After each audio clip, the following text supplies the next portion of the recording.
Ramachandra sir regional coordinator గారికి, అదేవిధంగా మన జిల్లా అధ్యక్షుడు ఎస్ఎం మోహన్ రెడ్డి అన్న గారికి, అదేవిధంగా మన మాజీ ఎమ్మెల్సీ ప్రభాకర్ రెడ్డి అన్న గారికి, అదేవిధంగా మన మాజీ శాసనసభ్యులు మన ప్రసాద్ రెడ్డి, మన సాయి ప్రసాద్ రెడ్డి గారికి, అదేవిధంగా మన నంద్యాల జిల్లా అధ్యక్షుడు రామపాల్ రెడ్డి అన్న గారికి, అదేవిధంగా హర్షవర్ధన్ రెడ్డి అన్న గారికి, ప్రదీప్ రెడ్డి అన్న గారికి, అదేవిధంగా మన శ్రీదేవమ్మక్క మాజీ శాసనసభ్యులు శ్రీదేవమ్మక్క గారికి, మన మనోహరక్క గారికి, అదేవిధంగా ఇక్కడికి వచ్చేసిన మన రాష్ట్ర సహాయ సంఘము అందరికీ, జిల్లా అధ్యక్షులకి అందరికీ పేరు పేరున నా హృదయపూర్వక ధన్యవాదాలు తెలుపుకుంటున్నాము.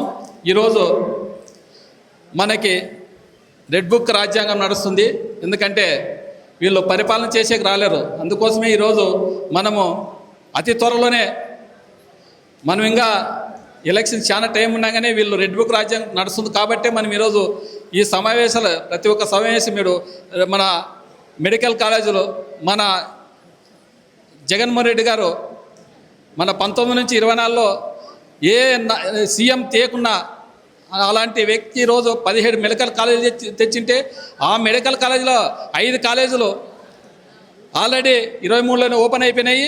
ఈరోజు అన్నీ మామూలుగా దాదాపుగా ఒక 5,000 కోట్లు పెడితే మెడికల్ కాలేజీలు ప్రభుత్వ ఉత్తర్వులు అయిపోతాయి. కాబట్టి ఈరోజు ఈ చంద్రబాబు నాయుడు, ఈ పవన్ కళ్యాణ్ వచ్చి దాన్ని ప్రైవేటు పీపీపీ ద్వారా ప్రైవేటు పరంగా చేయాలని వాళ్ళ అస్మదీయులకే కట్టబెట్టాలనే విధంగా మన ఈ కూటమి ప్రభుత్వం చేస్తుంది. కాబట్టే ఈరోజు మనము ఈ కార్యక్రమాన్ని, ఎందుకంటే ప్రతి నియోజకవర్గం నుంచి దాదాపు 1 కోటి సంతకాలు సేకరించినారు. కాబట్టి మనము అందరూ కలిసి ఈ సమావేశాన్ని, ఈ 1 కోటి సంతకాలని ఇంకా నవంబర్ 22 కాకుండా ఇంకా అతి త్వరలోనే ప్రతి కాన్స్టిట్యున్సీ ప్రతి ఒక్కరూ దాదాపుగా 78,000 సంతకాలు సేకరించి, ఎందుకంటే మన గ్రామంలో ప్రతి గ్రామంలోన మన కార్యకర్తలు ఉన్నారు. కాబట్టి అందరూ కలిసిమెలిసిగా చేసి త్వరగా ఈ 1 కోటి సంతకాలు మనం త్వరగా చేసి పంపిస్తే అక్కడ విజయవాడకి పంపించే విధంగా కార్యక్రమం చేస్తారు. కాబట్టి మనం ఈ కార్యక్రమం బాగా త్వరగా చేయాలని మన అందరికీ నాయకులందరికీ కోరుకుంటున్నాను. అదేవిధంగా ఈ అవకాశం ఇచ్చిన పెద్దలందరికీ ప్రత్యేకంగా ధన్యవాదాలు తెలుపుకుంటూ సెలవు తీసుకుంటున్నాను.